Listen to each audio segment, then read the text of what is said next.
In the heart of a bone-chilling Montana blizzard, a 72-year-old widower was preparing to die in silence, until a wild predator with a belly full of new life and a pack of shadows at her heels hammered on his door, demanding he choose between his grief and a miracle. The wind didn't just blow in the Bitterroot Range of Montana, it screamed. It was a primal, jagged sound that tore through the pines and rattled the very bones of the small timber cabin nestled in the valley. Inside, the air was thick with the scent of aging cedar, stale coffee, and the heavy, invisible weight of 3 years of silence.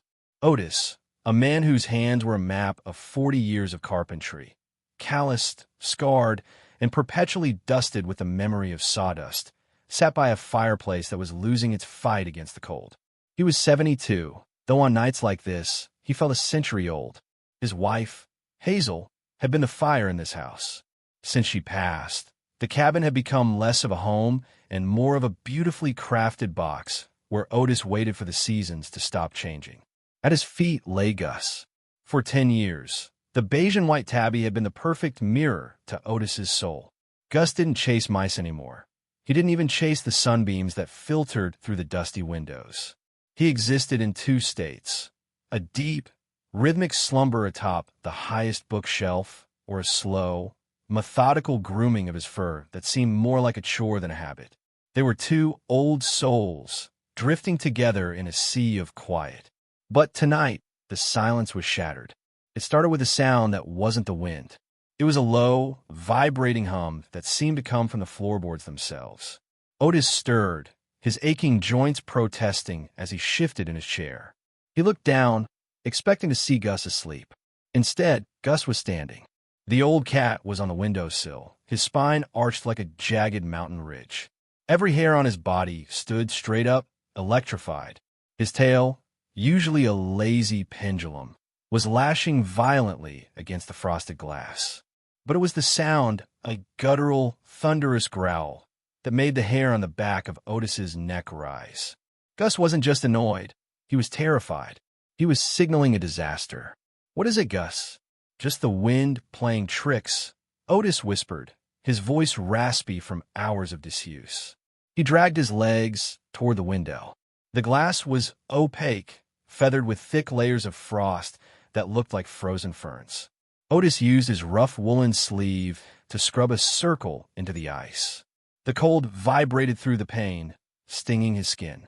When he finally peered through the small clearing, the yellowish glow of the porch light struggling against the swirling white chaos, his heart stopped.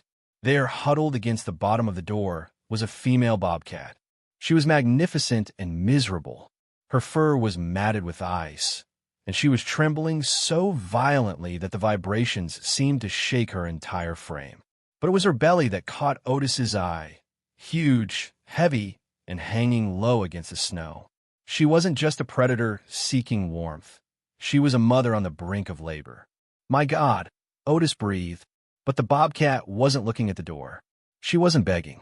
She was turned toward the darkness at the edge of the light, her tufted ears pinned back, her fangs bared at the gloom. Then Otis saw them. 6 pairs of glowing, yellow-green eyes emerged from the blizzard like ghosts. They moved with a rhythmic, terrifying grace. 6 wolves, their bodies as black as obsidian, their breath coming in white clouds that mingled with the snow. They were a pack of shadows, patient and certain. They had tracked the pregnant mother through the storm. Knowing her condition made her slow. They weren't just passing through. They were hunting. The bobcat turned her head for a fraction of a second, looking straight through the glass into Otis's eyes. It wasn't the look of a beast. It was the look of a gambler. She was trapped between the fangs of the wild and the unknown mercy of a human. Otis felt a surge of something he hadn't felt in years. It wasn't just pity. It was a recognition of the mathematics of survival. For 3 years, he had been hiding from the world. He had let the fire go out. But looking at this mother, he realized he couldn't let her be torn apart on his doorstep. "I can't just open the door, Gus," Otis muttered, his mind racing. "They'll follow her right in. They'll eat us all." His carpenter's brain, trained to solve problems of structure and resistance, began to click into gear. He couldn't fight 6 wolves with his bare hands, and his old rifle was in the shed, 30 yards into the death trap of the storm. He needed a diversion. He needed noise. He needed fire. His body moved before his mind could second-guess the danger. He rushed to the hearth and grabbed a large iron ladle and a heavy metal coal bucket. Then, using a pair of long tongs, he reached into the fireplace and pulled out a massive, half-burnt log. The wood was pulsing with deep, angry red embers, radiating a heat that singed his eyebrows. "Stay back, Gus," Otis commanded. He reached for the door handle. His hand shook. He knew that the moment he cracked that seal, the sanctuary of his home was gone. The blizzard would rush in, and with it, the chaos of the wild. He took a deep breath, filling his lungs with the scent of wood smoke, and threw the door open. The wind hit him like a physical blow, a wall of ice and screaming air that dropped the temperature in the room by 20 degrees in a heartbeat. Otis didn't hesitate. He let out a roar, a primal, savage scream that had been building in his chest for 3 years of grief and loneliness. He hurled the glowing log into the center of the wolf pack. The log struck the snow, exploding in a shower of sparks and steam. The wolves, startled by the sudden eruption of fire and the giant, screaming figure in the doorway, recoiled. At the same moment, Otis began to hammer the iron ladle against the metal bucket with all his strength. The sound was deafening, a cacophony of metallic thunder that echoed off the mountainsides. The alpha wolf, a massive beast with a scarred muzzle, flattened its ears and backed away, confused by the firebringer. The pack hesitated, their predatory certainty broken by the unpredictable human intervention. "Get in," Otis yelled at the bobcat. As if she understood the language of desperation, Juno, the name flashed into Otis's mind instantly, used her last ounce of strength to bolt through the gap. Her heavy body brushed against Otis's legs, a blur of fur and muscle. The wolves began to circle back, their eyes narrowing as they realized the fire was fading in the snow. Otis didn't give them a second chance. He stepped back, grabbed the heavy oak handle, and slammed the door shut. The thud shook the entire cabin. He thrown the safety latch, his fingers trembling so hard he nearly dropped the bucket. He leaned his back against the wood, gasping for air, his heart hammering against his ribs like a trapped bird. Silence returned to the cabin, but it was a different kind of silence. It was no longer the silence of grave. It was the silence of a battlefield. Otis looked across the room. Juno had scrambled under the heavy oak dining table, her claws scratching against the wood. She was hissing, her eyes wide and wild, her body coiled like a spring. Above her, on the highest kitchen cabinet, Gus sat like a gargoyle, watching this intruder with a mix of shock and feline curiosity. Otis looked at his hands. They were red from the cold and soot-stained from the log. He looked at the door, where the scratching of wolf claws could still be heard faintly against the wood. "Well, Gus," Otis said, his voice trembling but alive, "I think we just invited the wilderness to dinner." He looked under the table. Juno's flanks were heaving. A low moan escaped her throat, not a growl of anger, but a cry of pain. The first contraction hit her, and her body jerked on the cold floorboards. Otis realized then that the rescue was only the beginning. He was no longer just a man waiting for the end. He was a midwife to a predator, and the night was far from over. The slamming of the heavy oak door did more than just bar the wolves. It severed the cabin from the rest of the world. Inside, the air was a chaotic swirl of freezing mountain wind and the dying warmth of the hearth. The temperature had plummeted 20 degrees in the few seconds the door stood open, and the peaceful, dusty sanctuary Otis had maintained for 3 years was now violated by the screaming chaos of the blizzard. Otis leaned his weight against the wood, his breath coming in ragged, white plumes. His heart, a muscle he had long thought had forgotten how to race, pounded in his chest like a frantic drum. It was a terrifying sensation, yet for the first time since Hazel's funeral, he felt truly, undeniably alive. The adrenaline coursing through his veins was a sharp reminder that he was still a part of the world, still capable of choice and action.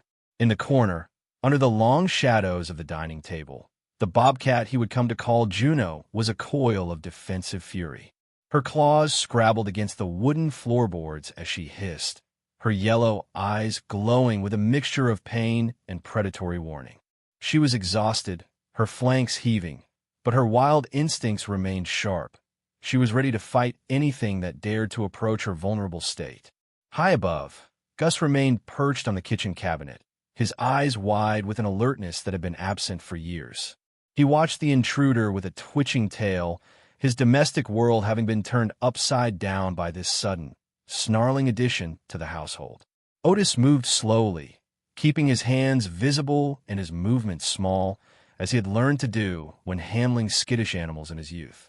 He squinted into the dim light beneath the table and saw the truth of the situation. Juno was in the throes of labor. Contractions jerked her powerful body, and her breathing came in desperate, shallow clouds of vapor.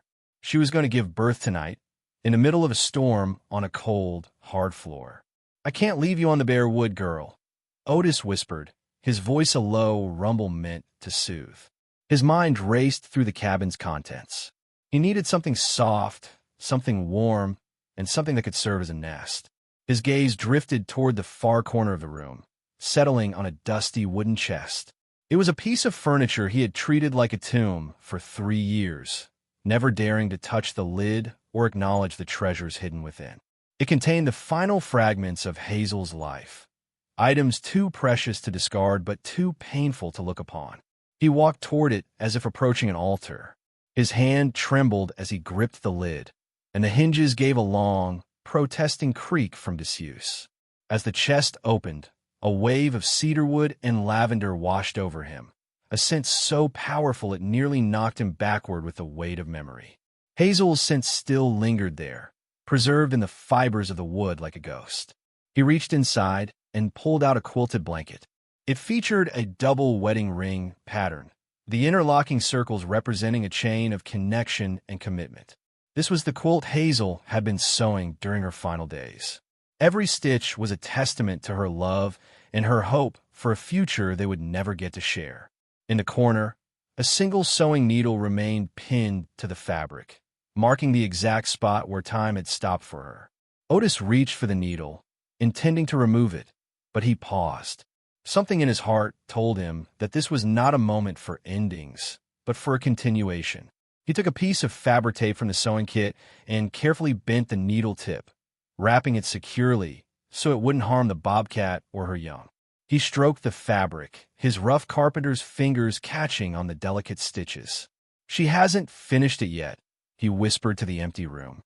"Now it's your turn to complete it with life." He tossed the blanket toward the table. It floated through the air like a parachute, settling softly near Juno. She watched it with suspicion at first, but then, perhaps recognizing the scent of another female or simply feeling the lure of the warmth, she reached out a paw. Finding it safe, she gathered the quilt into a round nest with surprising deftness, burying her face in the lavender-scented wool. A small sound escaped her, a sigh of relief that signaled she had accepted his sanctuary. As the storm continued to batter the cabin walls with undiminished fury, a miracle began to unfold.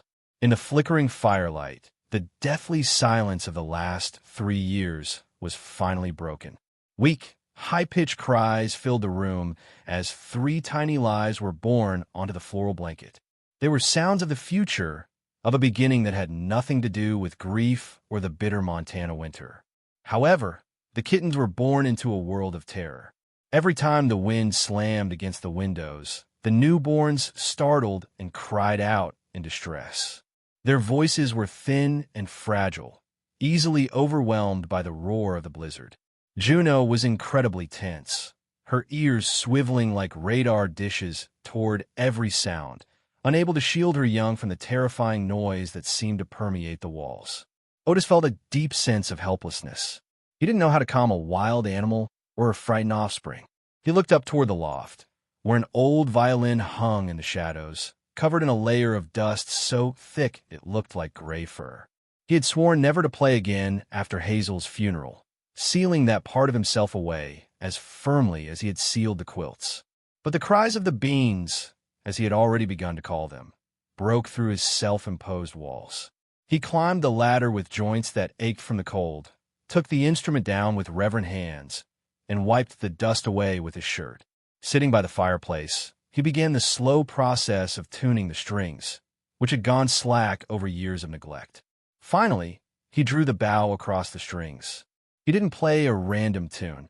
He played a sorrowful, hopeful melody, a song Hazel used to hum while she worked in her garden. At first, the sound was raspy and uncertain, but muscle memory soon returned to his stiff fingers. The music became poignant and warm, filling the empty spaces of the cabin and drowning out the howling wind with something infinitely more human. The transformation was near instant. The kittens stopped their crying, their tiny, unopened eyes turning toward the source of the melody.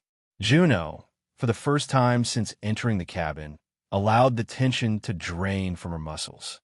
Her bright eyes half closed in contentment, and she lowered her head to rest on her paws. Even Gus was moved. He jumped down from the cabinet with surprising grace and crept closer.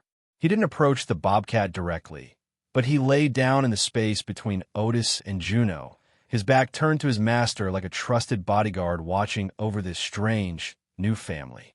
Otis realized then that tears were streaming down his cheeks, carving paths through the creases of his weathered skin. He wasn't just playing for the cats. He was playing to lull his own shattered soul. In that moment of music and new life, he finally acknowledged that while much had been lost, he was still capable of creating beauty. The cabin was no longer a mausoleum. It was a home once again. The reluctant nanny and the tuna sacrifice. The following days were a sequence of strange and unprecedentedly warm experiences that transformed the cabin from a mausoleum into something living again. Outside, the Montana winter continued its relentless assault, but inside, the air was charged with a new energy that had been absent for 3 long years. The 3 tiny lives, whom Otis started calling the beans in his mind because of their small, rounded bodies and the way they wiggled when trying to crawl, grew as fast as weeds in summer. After a week, their eyes opened, revealing bright blue irises that Otis knew would eventually change to the yellow gold of their mother. They began to explore beyond the safety of Hazel's quilt, tumbling over each other as they discovered a world full of interesting things to climb and knock over. The most surprising transformation, however, was not in the wildcats, but in Gus. The grumpy old tabby, who had spent 3 years in a quiet depression that matched his owner's, suddenly found himself cast in the role of a reluctant nanny. At first, Gus watched the kittens from the safety of the bookshelf, his expression clearly stating that such undignified chaos was beneath him. But gradually and inevitably, something shifted in the old tomcat. One afternoon, Otis witnessed a scene that made him chuckle, an actual laugh that surprised him with its unfamiliar sound in his own throat. Gus was lying still on a rug in a patch of weak sunlight, but his tail was deliberately swishing back and forth right in front of the little ones. It was an obvious invitation for them to practice their pouncing skills. When one bean pounced and missed, rolling over in a tumble of uncoordinated limbs, Gus didn't walk away with feline disdain.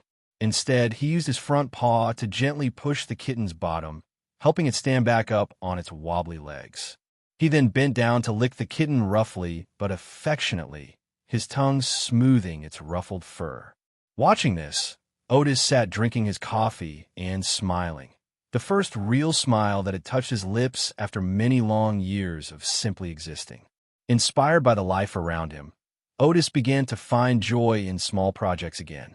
He went to the shed where his carpentry tools had sat gathering dust and selected some wood scraps. With careful attention, he planed them smooth and built a small, sturdy ladder leading up to the windowsill. He even lined each step with scraps of velvet from an old jacket, so it wouldn't be slippery for small, untrained paws. He called it Bean's Observatory, and within a day, the kittens had made it their favorite perch for watching the birds and squirrels outside. Life with wild animals, however, brought its own set of absurdities. One afternoon, as Otis put on his big leather boots to fetch firewood, he felt an unusual obstruction pressing against his toes. When he tipped the boot upside down and gave it a shake, a bean slid out onto the floor, sleepy-faced and disoriented. Its fur was fluffed up from the static electricity of the boot's lining. The kitten had apparently decided his warm boot was its own private cave. Otis shook his head, laughing at the absurdity, and decided he would just wear his slippers out into the snow instead. The house itself began to change, its scent evolving in ways both subtle and profound. The smell of dust and mold that had accumulated during his years of neglect was gone, replaced by the scent of burning pine wood that Otis now kept stocked in the fireplace. He began burning sage leaves in the stove to mask the scents of the wild, and underneath it all was the rich, milky smell of new life. Yet, as the winter deepened and the snow piled higher against the cabin walls, a grim reality set in. Otis had not planned for 4 extra mouths to feed, especially not wild predators with high caloric needs. Food reserves were running dangerously low. One evening, he opened the fridge to take inventory, and his hands stopped at a single can of premium tuna. He had been saving it for his birthday the following month, a small luxury in his simple life. He held the can for a moment, then made his decision without a hint of regret. He gave the largest portion to Juno, knowing her body was working overtime to produce milk for 3 demanding babies. He shredded the softest parts for Gus and the beans, making sure the pieces were small enough for their tiny teeth. As for himself, Otis ate only the crumbs stuck to the bottom of the can with a bit of dry bread.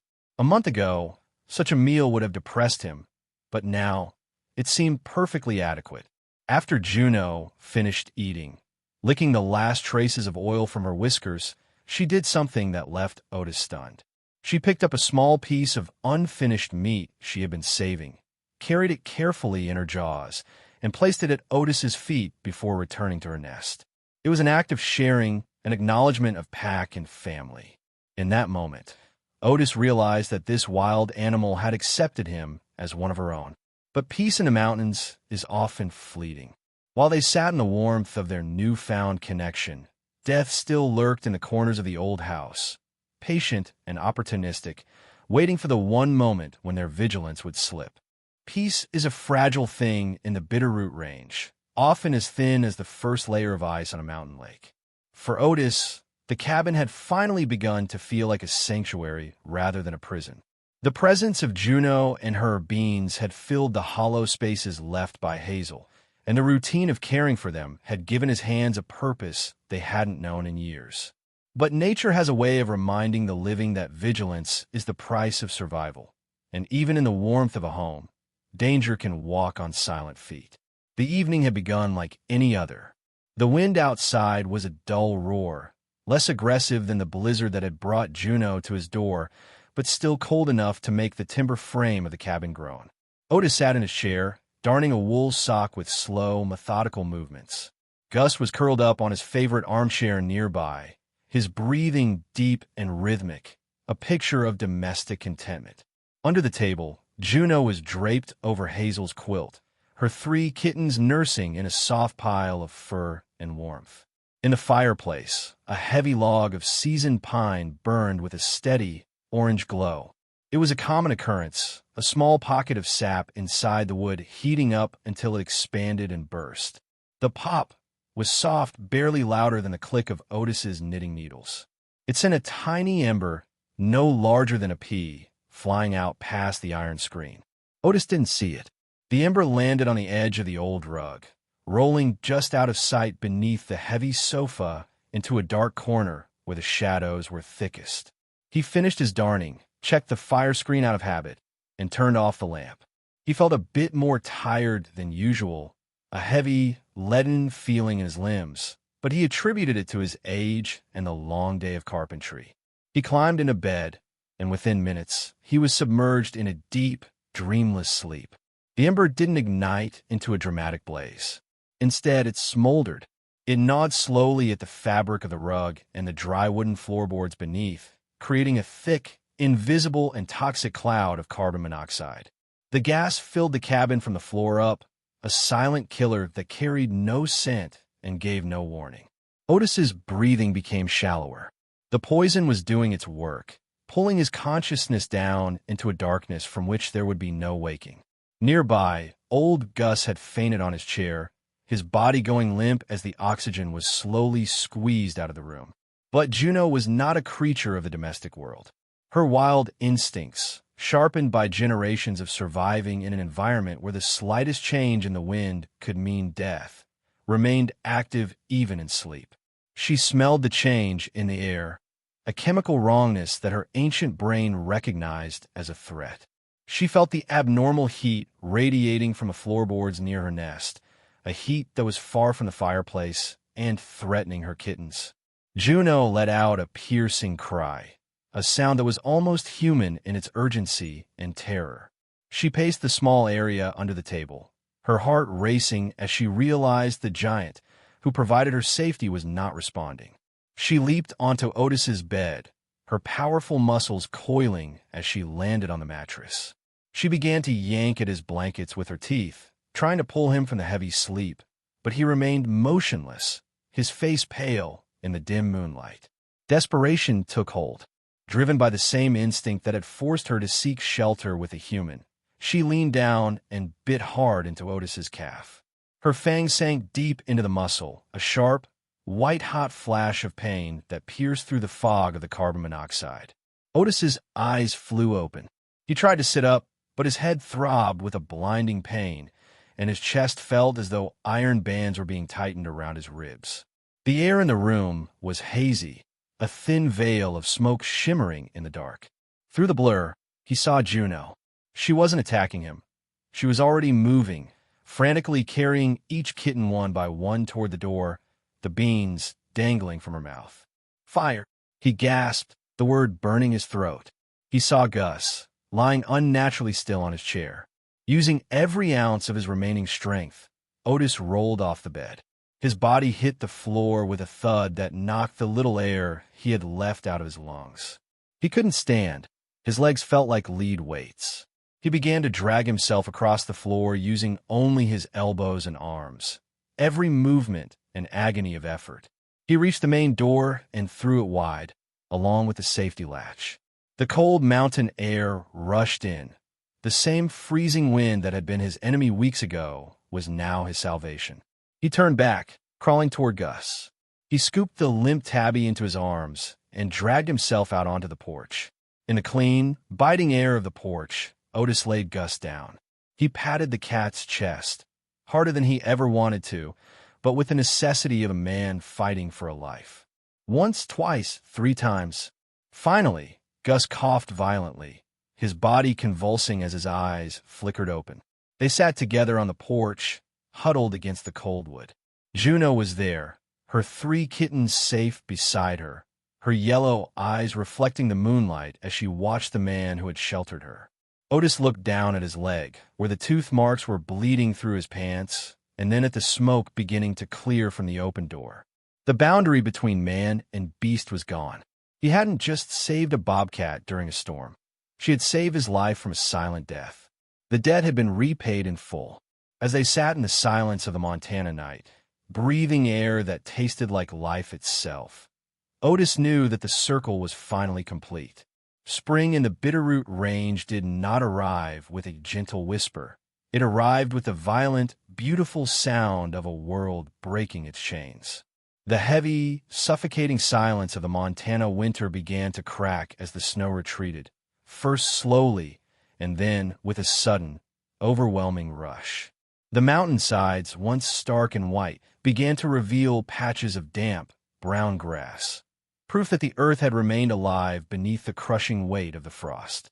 The air, which had been frozen and thin for months, was now filled with the music of water. Streams that had been silenced by ice remembered how to run, and the constant drip of melting snow from the eaves of the cabin became the new rhythm of Otis's days. Inside the cabin, the atmosphere shifted with the seasons.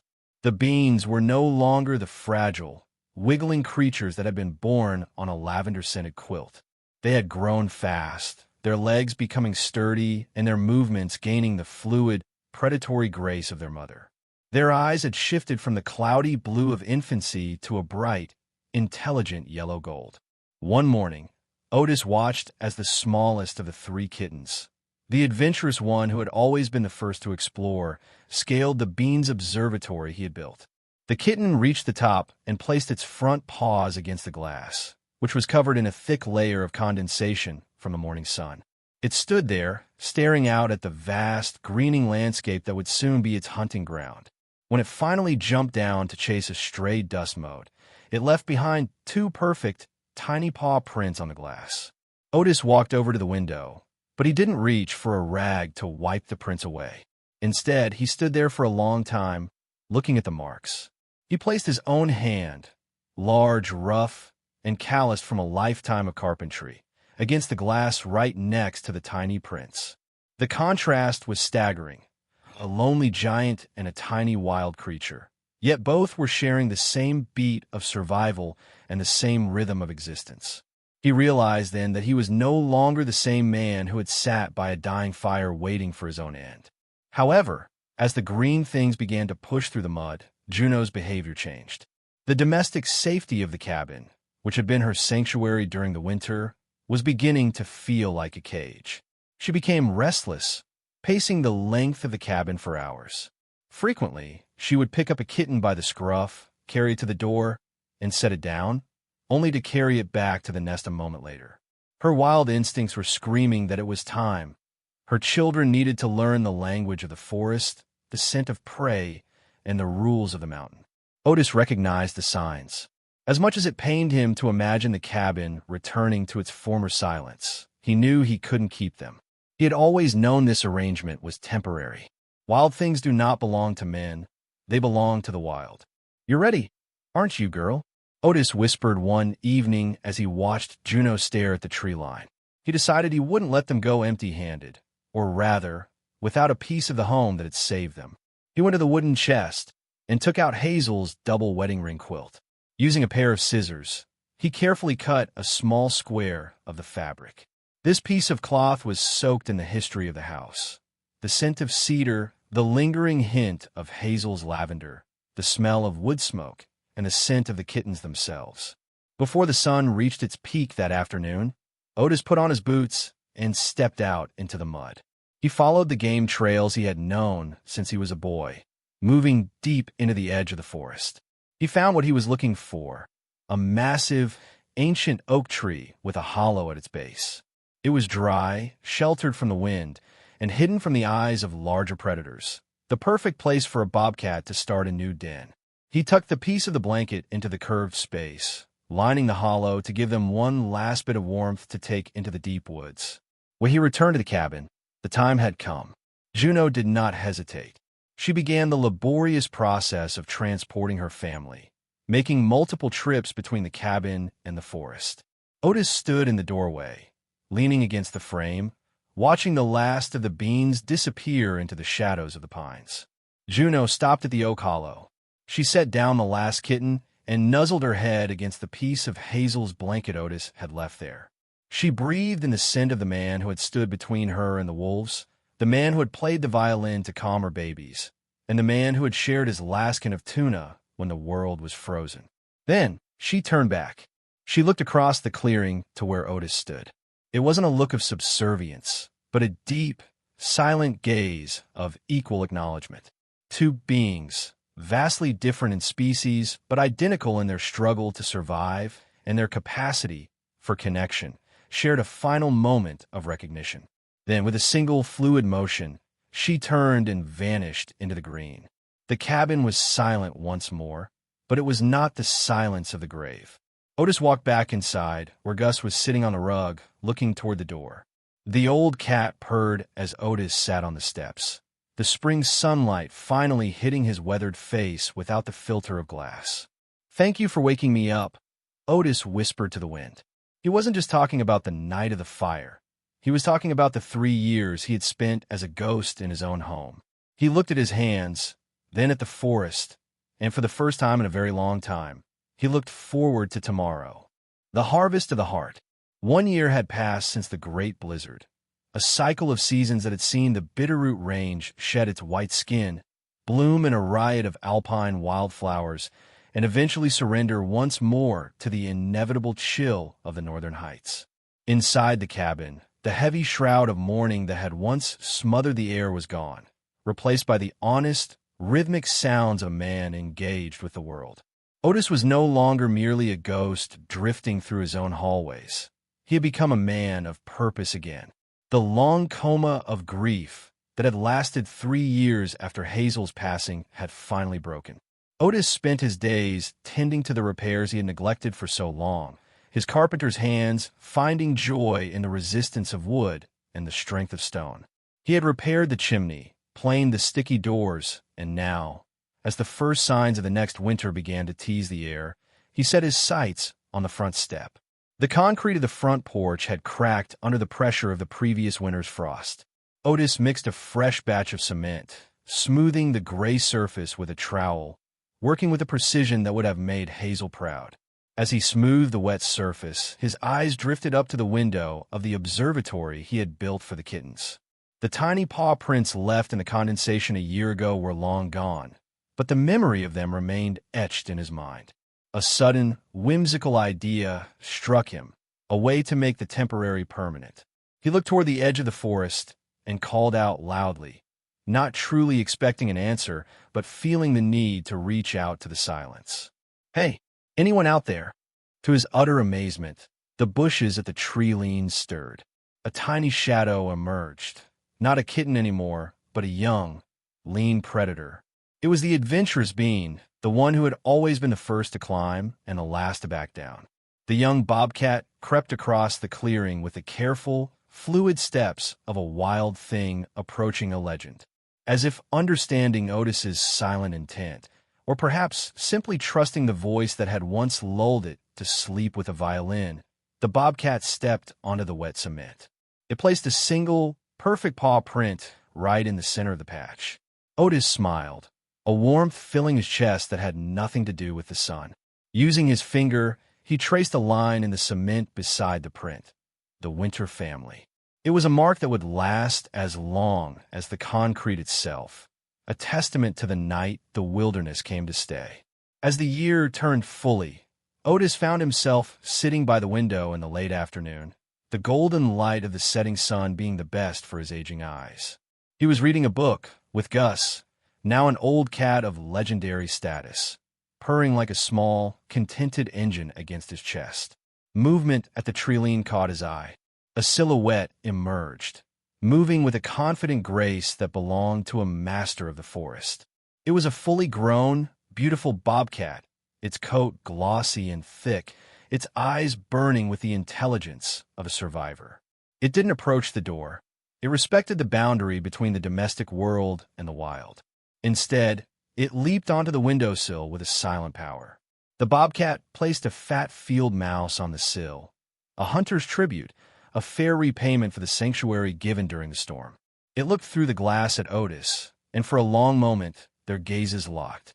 There was unmistakable recognition in those yellow eyes, a debt acknowledged, a connection remembered, and a love that transcended species.